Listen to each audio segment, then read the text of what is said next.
Françoise Gimeno, vous êtes la dirigeante de la société d'Oxygène. Que propose d'Oxygène? L'Oxygène propose aux entreprises du suivi individuel et de la formation professionnelle. Dans l'entreprise, vous intervenez aussi pour aider les collaborateurs et les dirigeants à surmonter leur stress. De nombreuses formations proposent déjà cela.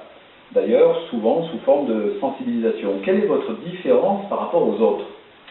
Nous utilisons des outils issus d'exercices physiques que l'on retranscrit dans le milieu professionnel, que l'on adapte à tous les postes de travail en fait.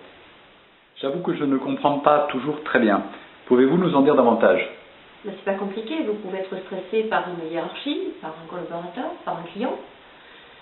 Qu'est-ce qui se passe à ce moment-là? Ce stress va engendrer chez vous de la douleur. Et ça, la douleur, c'est réellement physique.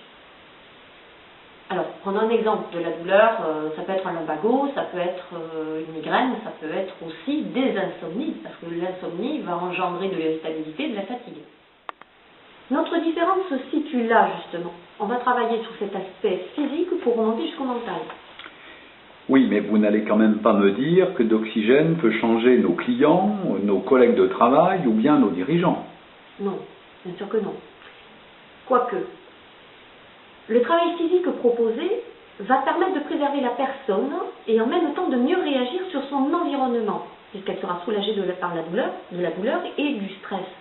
Donc, par ricochet, elle va pouvoir mieux communiquer avec les autres, ce qui permettra d'avoir quand même une relation plus agréable avec ses collaborateurs, sa hiérarchie, ses clients. Pourquoi dites-vous que cette méthode qui passe par la voie physique permet de gagner du temps? C'est une histoire de mémorisation dans le corps.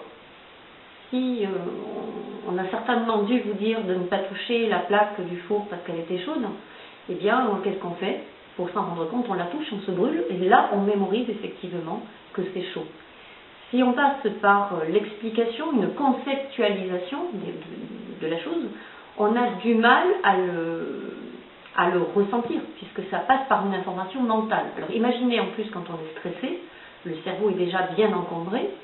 Si on essaye de donner une explication dans un cerveau qui est déjà fatigué, on va avoir du mal à engrammer, à mémoriser une information. Lorsqu'on la vit avec son corps, on la mémorise 10 fois plus vite. Nous comprenons bien le principe de votre méthode. Mais vous vous adressez à des chefs d'entreprise.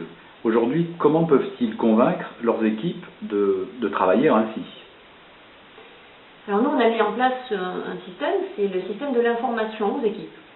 C'est pas compliqué, on arrive, on fait une présentation de notre méthode, on y adhère ou on n'y adhère pas, parce qu'il faut savoir que si on n'est pas acteur de sa formation, pour n'importe quelle formation, si on n'est pas acteur, si on ne fait pas le choix de faire une formation, ça ne marche pas. Ça, c'est la première des choses. La deuxième chose, c'est on propose un audit pour chaque personne. Alors c'est un audit qui va nous permettre de pouvoir affiner et partir vraiment sur une formation plus pertinente et plus percutante, adaptée au plus près possible, je dirais, ajuster la formation de l'équipe. Tout cela doit revenir relativement cher. Justement, non. Ça représente 1 voire 2 jours de formation uniquement. Et c'est l'aspect d'investissement qu'il faut retenir. Parce que ce genre de formation, quand on l'a suivi, c'est à vie. Un dernier mot, Françoise Gimeno, à nos auditeurs. Vous avez envie de faire avancer vos équipes, contactez-moi.